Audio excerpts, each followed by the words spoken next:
Hello mga ka-Genie! Dito nga pala ako sa likod ng bahay. Naglaban na ako kahapon pero naglaba pa ulit ako ngayon mga kumot naman. Kasi hindi kinaya ng oras ko kahapon. Pagkatapos ko mag-general cleaning, ngayon ay naglaban naman ako na aming mga kumot at kortina dito sa likod ng bahay. Kaya tayong mga nanay, huwag mong gawaing bahay. Minsan lumabas din tayo para maging masaya ang ating sarili. Kasi tayo ay tumatanda na, hindi na pabata. Kailangan natin maging masaya sa buhay natin. Lalo na tayo mga single mom dyan. Shout out sa mga tulad kong mga single mother na walang nagpapasaya. Ano ba nga ba ang gagawin natin sa ating mga sarili?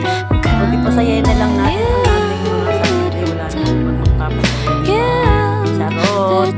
Sana meron din magpasaya sa amin isa. Sana all may nagpapasaya, diba? Ang mga gawain ni Genie sa araw-araw.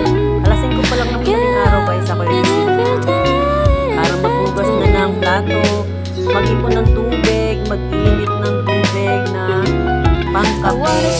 Siyempre, mamalengke kung may pamalengke, pero hindi ako sure sa pamalengke. Bigyan lang ako mamalengke guys.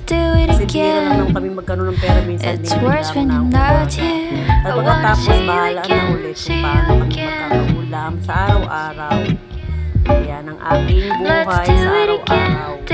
Ako ay 43 years old, diba? Mukhang 65 years.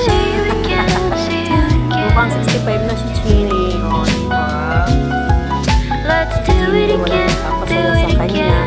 Kaya pinapasaya niya lang ang kanyang sarili. Kasi pinapasaya niya para makakapagya. Diba? Medyo rin Genie. O, hagardo siya.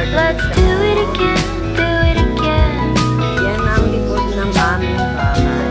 Ang bahay na tinitira namin ay paupahan lang at hindi naman talaga sa amin. Ayun na nga, paupahan, diba?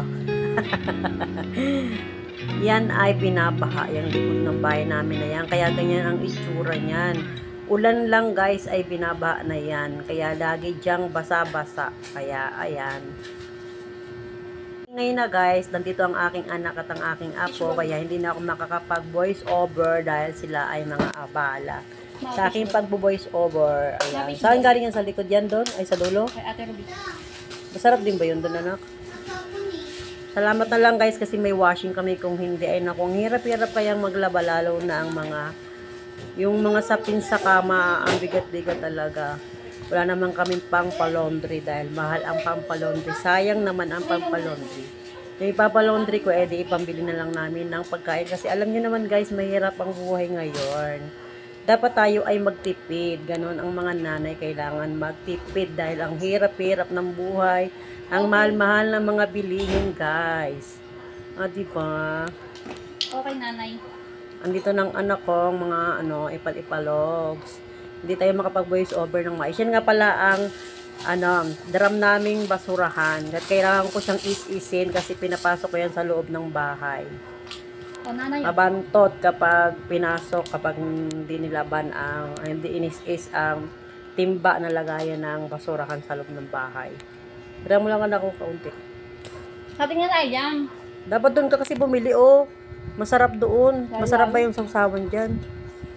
Kaya Ate Ruby, Lagi ako dyan guys nakabuta kasi ayokong nababasa ang aking paa. Kasi ako ay majondan na may rayuma ako. Ganun. Sa mga palaging nanonood ng aking mga video, thank you guys. Thank you talaga sa inyong lahat. Sige, hanggang dito na lang aking pagbo-voice over. Lagyan natin ng music. Ako'y kakain ng fishball. Tara, kain tayo guys. Arat na. Magmerienda na rin kayo dyan. Sige, bye. Bye-bye na at ingat palagi. Thank you for watching again. Mua-mua.